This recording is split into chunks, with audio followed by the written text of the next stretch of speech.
All right, welcome to a video I thought I would not do honestly, and it is my review, full 100% review of Starfield. Um, Before I start, there will be no spoilers, obviously, so I won't spoil the big things what I like, but I would reference stuff for people who have beat it, obviously, or have no, or like have idea what I'm talking about. Now, before I start, also, if you can leave a like on the video, it helps a lot more than you think, obviously, and also, before I start, I will explain a little bit like how I play it. So I played on PC. I tried the PS5 controller, but ended up doing the Xbox controller. And I play my graphics card. If you want to know my specs, I have 16 RAM, and my graphics card is a 360 Ti. So it was not AMD graphics card, right? I had NVIDIA, which caused a little bit of problems, obviously. Now, hour-wise, I have 115 hours, and 100% means all the achievements. So obviously there are stuff in the game that there's a lot of content left, and I'm gonna explain what what you can do all that stuff later on. But yeah, 100% means all the achievements. So the way I would do is I would do like three parts: what I liked, didn't like, um, uh, some questions from you guys from X or Twitter, and then overall just ending. So let's get into it. What I like. So first off, I would say the number one thing I liked about the game, and I was thinking a bit what I liked the most. It was actually the factions, and the factions they have a few of them, and it's basically a huge storyline like how you join a factions from the ground up, how you become a rookie, how you become like knowing the faction, and what's so great about factions is like the strongest point in this game, and it's characters. It is definitely characters. I feel like. If you take the characters out of it, I don't think it's as strong as it is right now. But the characters make the factions and I think the factions is like better than the main story. Now I'm not saying the story is bad. Obviously, I'm gonna get to it later. Something huge later on, obviously. But like it makes you visit all these planets. It makes you visit all these places. It makes these choices matter the most. I feel like because like the storyline, yeah, you're gonna like there's a huge thing in the story that happens. I'm not gonna spoil, but I feel like the factions have the most consequence because they're like what 10, 12 hours long each. And I mean, depending on the choices and gameplay you do, but yeah, some of them longer, some of them shorter, some of them better. If I had to take one favorite factions, it would probably the Vanguard one, only because like how big he ended up being, like and especially like the twists and turns it takes, and like how the some decisions you can make. So yeah, the Vanguard is my favorite of them, but yeah, factions great, great, and I do like the side missions. Even the side missions, there are obviously some worse ones, there are better ones. But before I made the 100%, I made sure to Google and do all the top side quests, side missions, and I did. I did like 80%, and then there was like a few I missed. I did those also just to make sure that I had the things to talk about here. So I had done the main, all the story missions basically, or like the side missions, all the main big side missions. I might have missed some smaller ones, but yeah, I don't think I missed a lot. Now here's something that actually shocked me: ship gameplay. The ship is amazing in this game. There is no doubt about it. The ship in this game and how much you can customize it. Obviously, it's a lot you can customize in the ship, but the gameplay part is so fun. Like you can make it laser wise, missile wise. You can make it as aggressive as you want, as defensive as you want. You can even make like you can like even point things in the ship where you can auto shoot people. So or like a ship's other. I mean, so yeah, ship gameplay, huge surprise for me. That's like one of the biggest surprises how much I enjoy it. Now I get a lot of questions about gunplay. The melee was not good. I'm gonna get to that later. But the gunplay is the best from a Bethesda game, and take that how you will. Sorry about that. I really like the gameplay in this game, but only because like you compare this to Fallout 4, for example, night and day difference. But if you compare this to something like Doom or Titanfall or whatever, then yeah, obviously that's gonna be better. But for RPG gameplay, I think it's good. I think it's good. Um, Now, what I did surprise me. I wanna separate these two things. I think performance and FPS issues is different from like glitches, right? So like from glitches standpoint, I almost had no glitches in my playthrough, 115 hours. But like from a Bethesda game, again, if I compare it to Skyrim, Fallout, or any of the RPG games, there's always a lot of glitches in the game, even after the game is patched a lot. But this game, from a pure glitches standpoint, it worked. It worked very good. However, however, I'm gonna get to the performance later. And I did like the structure of the game. And here's what I talk about. Here's what I mean. The story is good. The story gets really good in the end, like last act, like the 1/3 of the game. But it's the way they implement New Game Plus. And I can't explain to you why that is, because that's a huge spoiler. But like, I understand why some people say you should rush the story, because it opens up this whole thing. Oh wow, I'm supposed to replay this game a bunch of times. And I can't tell you why.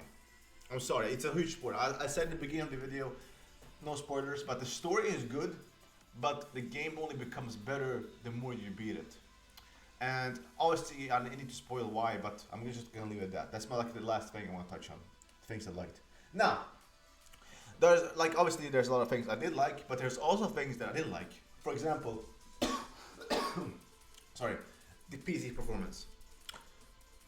The PC performance was horrible on the video card. Now, granted, I did install a lot of mods, a lot of DLSS mods, and I got it to work on like medium settings, DLSS medium, whatever, 4040p, 60 frames. So I got it to work semi-good, right? But not amazing. Loading screens. I'm sorry, like, I understand this game was probably, the development probably started in the Xbox One, PS4 era, right? But there are loading screens for everything. Like, literally everything. You want to just go into your ship, loading screen. You want to do that, loading screen, loading screen, loading screen. Travel, loading screen. Like, there's too many loading screens, and there's some of them actually long. And I did play it on a SSD, obviously. Obviously. Oh. Now, something that I truly don't like is up until like level 20, 25, the XP is good. But after that, you can do a side mission.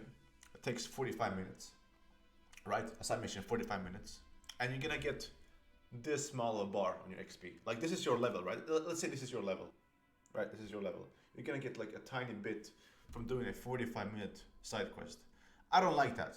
And it makes like, oh, I'm just gonna do the main quest because they give you, sorry, god damn it. They give you a lot of like XP. So there's not enough XP after a while. Now obviously, yeah, you can boost and you can, do all this weird stuff, but I would just try to get them naturally from mission. That's only my opinion. Instead of like, going to a planet and destroying a bunch of aliens for like an hour, or not aliens, but creatures. Speaking of aliens, definitely not enough aliens. There's barely aliens. Like, and this is very different from creatures. If you go to a planet, you see creatures attack you, yeah, sure. But I wish there were like more speaking aliens. Like, for example, like Mass Effect has a bunch of races or whatever you want to call them. But like, I wish there was more of that. Like, true aliens talking to you and doing stuff with you. I really wish there was more of that in the game. And last thing I want to touch on is, I mean, this was expected, but I just want to touch on it anyway. It's the AI. The AI is not good. It's not smart. It's like the old school AI. It's a bit improved, obviously, from the old games. And your companion is pretty good. I would say that your companion is pretty decent. But the enemy AIs are usually very, very dumb. Even the hardest difficulty, they're very, very dumb. Not smart at all. So the AI, no go for me. Now, that was the good, some bad. I'm gonna answer some questions that you guys had, like a top talk of them. Do I recommend it? Here's the hard one. That's obviously always the number one question. Do you recommend the game? If you have an AMD card, right? If you have an AMD card and you can somehow try this game on Game Pass, for example, if you get Game Pass on PC, on consoles, I mean, yeah, if you can deal with 30 FPS, sure. But like, I feel like on PC, if you have an AMD card and it plays good, yeah. But if you have an Nvidia card, if you haven't gotten already, you're probably just gonna wait for a sale and then buy it later on, I think. Because the drivers are gonna come, and when I was playing the game, there was like a driver that came and it actually improved the FPS, but like, 7 to 8 FPS on average, and that's huge. Imagine if get that a bunch of times, right? Obviously, this game is gonna be way better playing then. So yeah, it depends honestly what rig you have. If you have a medium, if you have anything under the 3000 series from the Nvidia part, then no, it's not worth it. Now, obviously, if you have like, if you can just draw horsepower with like a 480 or something, yeah, sure, go ahead. But yeah. I'm pretty sure the people who have not bought it yet are waiting for patches or the game to go on sale later on. So if you don't have it yet, you're watching this video, obviously thank you, but yeah, then wait for a review. Well, I mean, wait for a sale. And specifically patches, the video drivers and all that stuff. Because official DLS support is obviously coming. I don't know when, but it is coming at some point. It'll probably like Fallout 4, like a year later, it's gonna be a whole new game almost for like the PC people. Especially with the amount of mods. There's like the mods saved this game for me. How do I compare this game to Fallout and Skyrim? Now here's a very different thing. Fallout Skyrim, you're supposed to go out, you have this wow moment. You go out, right? You go out and you do all your stuff in the game. You can go anywhere you want basically. But this game is a space game. And I was playing this game very wrong for like first 10-15 hours because I was trying to explore on my own, but it makes no sense. Like I have nothing, I have no armor, I have no weapons, I have a horrible ship. So if I go to a place where like there's like 40-50 and there's pirates there, obviously they're gonna get me and I can't explore freely. So like the best way to play this game to compare to like a Fallout or Skyrim is to basically play the game in a way where you're doing the factions, the story, the side missions. You let them take you to places and then you explore while you're there in the galaxy or like in the solar system. Sorry. So yeah, that's a huge difference. We're like in the end when you're like level 100 like I farmed up to that, then yeah, you can explore anything you want. You can play the game like Skyrim or Fallout. But before that, you really can't. You can't explore anything at any time that you want because you don't have the things. Like, it makes sense also because it's a space game. So like, I understand like the way you play this game is going to be very different from those games. And the question was, how does the gameplay compare? Obviously, the gunplay is way better. The melee, I barely used melee. It's what you expect. It's a little bit better than the older games, but I feel like the melee is the one thing that they hopefully improve for like the next Elder Scrolls or whatever they're gonna do. The melee has to be improved. The gameplay was improved, but the melee really has to be improved. And another questions I have, if I'm going to go back to it because of New Game Plus, yeah, obviously at some point. There's gonna be a DLC, and obviously I hope they patch the game, especially with official support.